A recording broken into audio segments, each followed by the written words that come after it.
Beetroot తోటి దోశ ఎప్పుడైనా try చేసిరా? ట్రై చేయకుంటే ఒకసారి ఇట్లా ట్రై చేయండి. ఏం లేదు, బీట్రూట్‌ని మంచిగా ముక్కలు కట్ చేసుకొని దాన్ని మిక్సీ జార్‌లో వేసుకొని అవసరమైతే కొన్ని వాటర్ పోసుకొని మెత్తగా పేస్ట్ లాగా చేసుకోవాలి.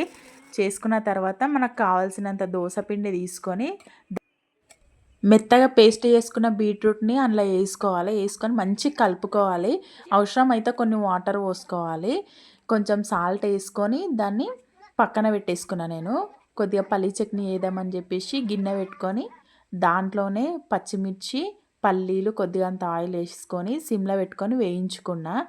ఎప్పుడు రొటీన్గా ఒకటే దోశలు కాకుండా అప్పుడప్పుడు ఇట్లా కొంచెం డిఫరెంట్గా చేసి పిల్లలకి ఇస్తే చూడనీకే కలర్ఫుల్గా అనిపించాలి పిల్లలకు తినడానికి.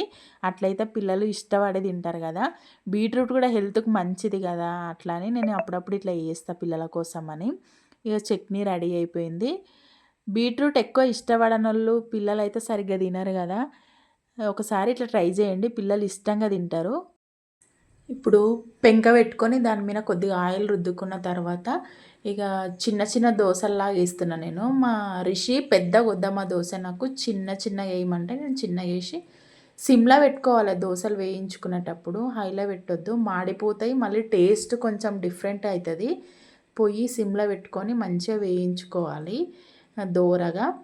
అంతే, ఎంతో హెల్దీ అండ్ టేస్టీ ఉండే బీట్రూట్ దోశ రెడీ అయిపోయింది.